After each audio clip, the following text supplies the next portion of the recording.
Salut tout le monde, une petite vidéo je pense qui va être sympa autour de Linux pour changer et à travers l'utilitaire Screen qui est un utilitaire vraiment très pratique, vous allez voir pourquoi. Donc c'est un utilitaire qui vous permet de créer des terminaux ou des écrans virtuels et d'y passer les commandes que vous souhaitez dedans. Et ça apporte plusieurs avantages. Donc le premier c'est que quand vous êtes en SSH sur une machine et que généralement ce qui se passe c'est que vous lancez des commandes qui sont longues, la première chose c'est que ça vous prend le terminal et vous pouvez en général rien lancer d'autre, donc vous devez attendre que la commande est terminée. Si vous voulez lancer d'autres commandes, vous êtes obligé d'ouvrir une nouvelle session SSH à côté, donc ça vous fait plusieurs fenêtres à gérer. Et la seconde chose c'est que quand vous passez votre commande et que pour X raison vous perdez votre connexion SSH, votre commande elle est arrêtée et elle n'est plus en cours de fonctionnement et elle ne veut pas jusqu'au bout. Et donc avec Screen vous pouvez lancer des terminaux virtuels, ce qui vous permet déjà d'une, si vous perdez votre connexion SSH, le terminal continue à exécuter les commandes qui sont dedans aussi. Donc ça n'empiète pas, ça ne gêne pas votre déconnexion sur l'exécution de la commande. Et la seconde chose c'est que vous pouvez quitter à tout moment ce Screen tout en ayant les commandes qui continuent d'être exécutées, et ça vous permet de jongler avec plusieurs terminaux virtuels ou continuer avec le terminal principal pour bosser et laisser la commande se terminer à côté tranquillement. Donc par exemple vous pourriez avoir un screen avec une mise à jour de votre distribution tout en continuant avec votre terminal à travailler et à faire autre chose à côté. Donc dans cette vidéo je vais vous montrer un petit peu toutes les possibilités de Screen, parce que vous allez voir que c'est assez puissant. Donc il faut savoir qu'il n'est pas installé par défaut dans les distributions, donc il faut que vous l'installez. Donc pour ça vous suivez les instructions de votre distrib. Si à la base de Debian en général il faut utiliser apt-get. Si vous êtes plutôt Fedora, CentOS et compagnie, c'est Yum pour installer votre paquet de Screen. Donc moi j'ai un terminal ici et on va travailler dessus pour voir un petit peu ce qu'on peut faire avec Screen. Donc la première chose c'est que comme toute option Linux, il y a comme toute commande Linux il y a des options qui sont dispo. Donc quand vous faites -h vous avez la liste en anglais, donc avec les -l, -a, etc. Et donc ici on a notre terminal et on va par exemple créer un bureau virtuel qu'on va appeler test. Donc là on est sur le bureau virtuel, comme vous pouvez le voir, c'est pas forcément flagrant, on ne voit pas de différence, mais je vais taper des trucs, n'importe quoi, des erreurs, et on va se détacher. Donc pour ça on va utiliser des touches raccourcies. Alors toutes les touches raccourcies avec Screen commencent par CTRL-A suivi du net qui permet de faire une action particulière. Donc là notre action ça va être de nous détacher du Screen. Donc pour ça on va faire CTRL-A et D en minuscule, et on voit qu'on revient à l'écran précédent. Il me dit que je me suis détaché de mon Screen qui s'appelle test, donc il a un petit numéro, un identifiant. Et si on veut retourner dessus, on fait R pour réattache. Alors comme j'en ai deux, il me demande d'être plus précis et son numéro. Donc on va taper son numéro et on voit qu'on revient sur l'écran d'avant et on perd pas ce qu'on avait, et on peut continuer à bosser. Alors je vais lancer une boucle pour que vous voyez, c'est une boucle qui incrémente. Je vais à nouveau quitter. Donc là on est à 4, donc ça doit continuer à défiler. Je retourne dessus, je pense qu'on va atteindre bientôt les 10. Et voilà, et là on est à 10 et notre commande continue à être exécutée. Donc là si on avait lancé une mise à jour, cette mise à jour de la distribution elle sera en cours, on pourrait retourner dessus de temps en temps pour voir en se rattachant sur le terminal virtuel où c'en est pour terminer, pour attendre que cette mise à jour soit terminée tout en quittant ce dernier et pouvoir continuer à bosser. Donc après pour gérer ces terminaux, donc on peut les lister en faisant ls comme pour la commande pour lister les fichiers. Donc ici on voit qu'on en a plusieurs, ils ont des identifiants. Donc admettons que celui-là on veut l'arrêter, celui qui a le même nom et qui nous intéresse pas. Donc on va aller dessus. Et en fait, en faisant CTRL A et deux petits points, on peut faire un petit peu, pour ceux qui connaissent comme VI, avoir un colon qui nous permet de passer des commandes, et on peut simplement faire quitte. Et on voit que si on reliste, il n'est plus là. Alors je vais en créer un deuxième. On va leur playtest, on va pas s'embêter. Donc je sors de celui-là, je reliste, il est ici. Donc là il est à 14200. On peut lui passer une commande, donc on le sélectionne pour ça avec -S, moins grand S, pardon. Et moins grand X, on peut lui passer la commande quitte. Et on voit qu'il est plus là. Donc on pourrait lui passer d'autres commandes, il n'y a pas de souci, mais là c'est juste qu'on lui passe la commande quitte pour lui dire de se terminer, de ne plus être en cours d'exécution. Donc ça, déjà c'est pas mal parce que vous pouvez faire pas mal de choses. Et après, alors lui on va l'arrêter, ça va le laisser tourner. Faut savoir que vous pouvez faire pas mal de choses. Et notamment vous pouvez faire des splits de l'écran. Donc pour ça vous avez des touches raccourcies qui sont CTRL A, grand S pour un split horizontal. Donc en fait vous pouvez passer de l'une à l'autre des fenêtres. Donc en fait vous pouvez leur donner un nom et un numéro aussi pour les identifier.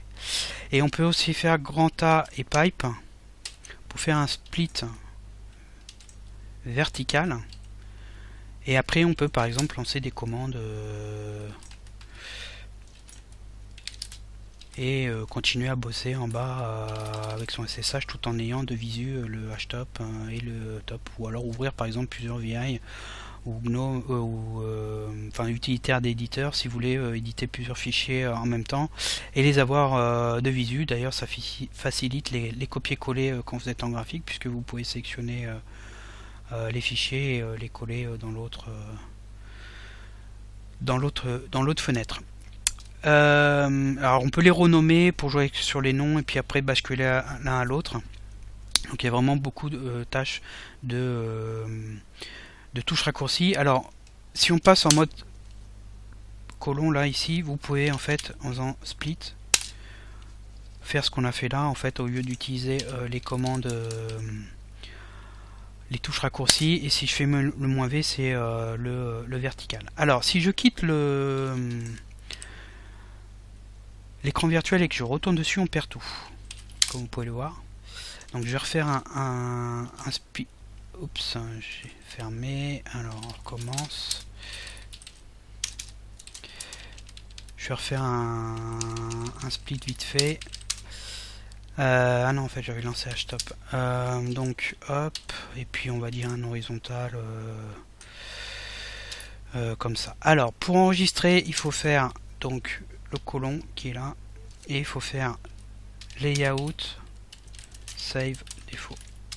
Là je vais vite fait lancer 3 trucs pour que vous voyez ça fait. Alors juste un truc quand. Alors ah oui, j'ai oublié de dire, pour basculer l'un à l'autre en fait vous faites CTRL A et tabulation. Avec le curseur en fait là on le voit pas, mais je quittais, voilà, hop, il passe de l'un à l'autre. Ici vous voyez qu'on n'a rien, donc vous pouvez faire CTRL A et C, ça vous lance le bash.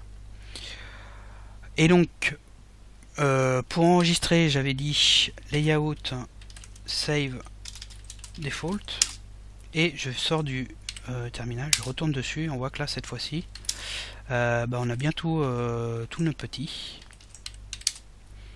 Et cette fois-ci, dès que vous faites un truc et que vous retournez dessus, c'est pas perdu. Donc ça vous permet de créer des agencements de fenêtres et de pouvoir bosser avec plusieurs écrans, ou au moins garder un écran de visu quand vous voulez faire des choses. Et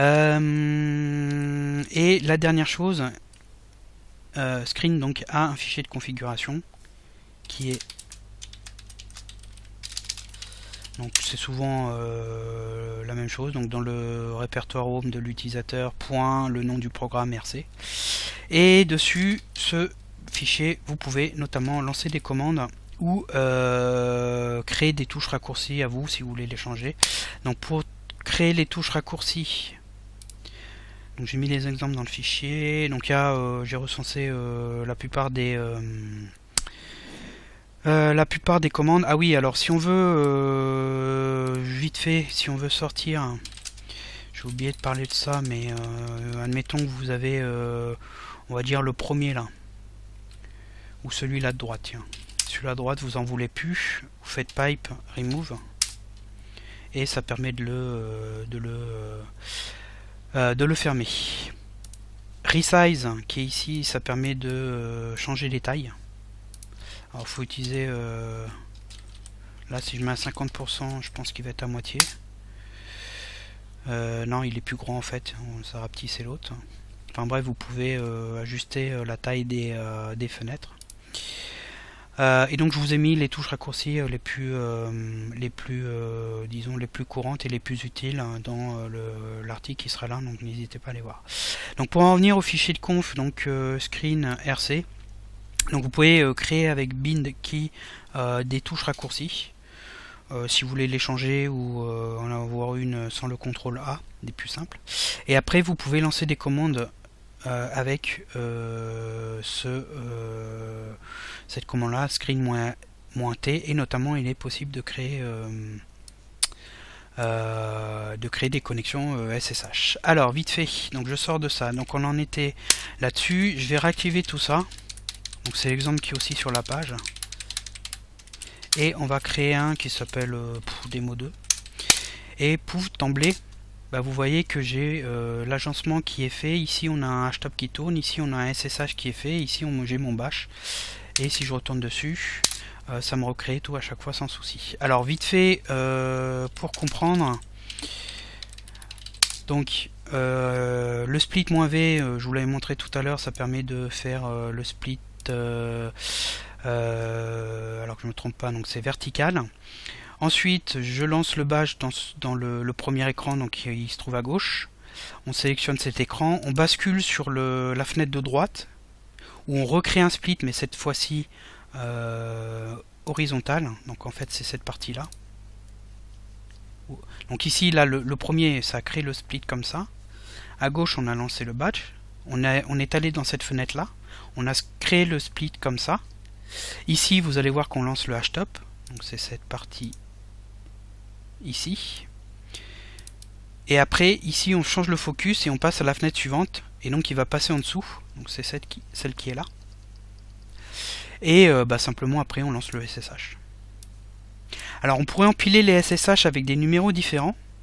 Et en fait, au sein de cette fenêtre, vous pourriez passer d'un numéro suivant à l'autre en faisant CTRL A et son numéro, tout simplement. C'est-à-dire que quand je joins ici, vous voyez que le bash il a numéro 0, le hashtop il a numéro 1, le SSH a numéro 2, on les a dans la commande. Hein.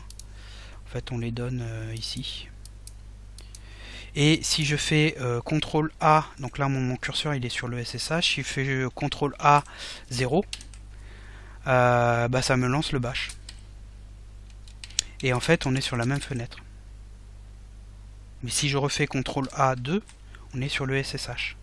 Donc vous pouvez changer les fenêtres. Et pour les lister, je crois que c'est N de mémoire.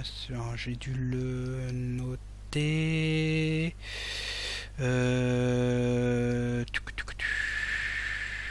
Non, je l'ai pas mis. Ah si, listé. Non, c'est... ah oui, puis en plus il y a une erreur. Bon, c'est guillemets en fait. Donc si je fais ça, normalement... Voilà. Et en plus, vous pouvez passer de l'un à l'autre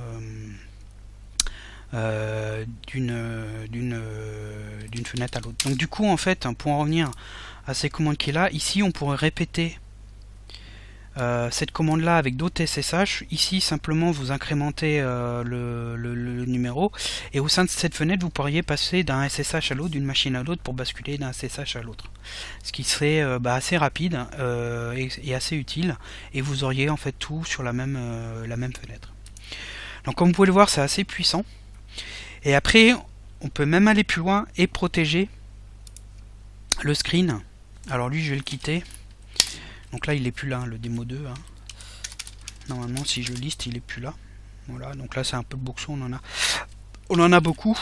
Et si j'édite, donc je vire tout ça pour pas qu'il me recrée l'environnement, on peut passer cette commande là avec un mot de passe, donc là c'est son hash.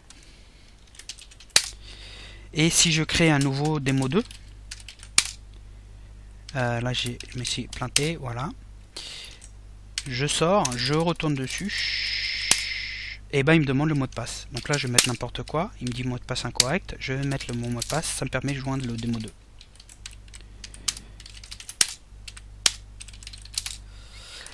Alors, pour récupérer le mot de passe, enfin pour créer le hash du mot de passe qui sera mettre dans votre fichier de conf, simplement il suffit de mettre, de passer cette commande mk pour make mot de passe, le mot de passe que vous voulez avoir. Donc là, moi par exemple, mon mot de passe c'est Kikou, hein, dans cet exemple. C'est-à-dire que si vous faites ça, ici, bon bah là le hash il change, mais si on le met dans le fichier de conf, il faudra le changer.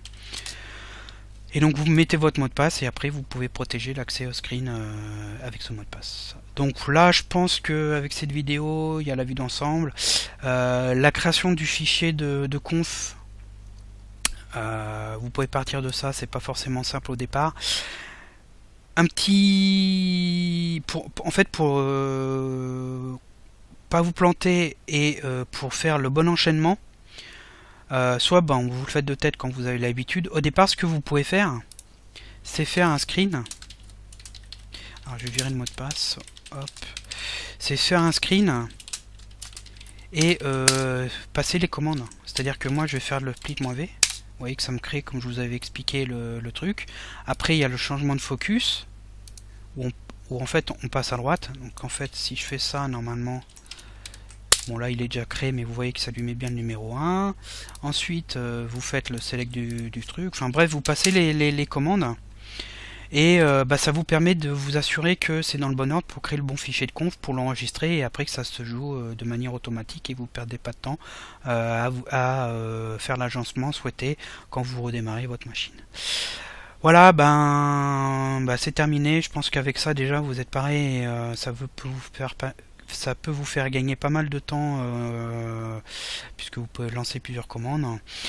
Si la vidéo vous a plu, n'hésitez pas à la partager, allez faire un tour sur le tuto en ligne et bah, je vous dis à bientôt pour d'autres vidéos.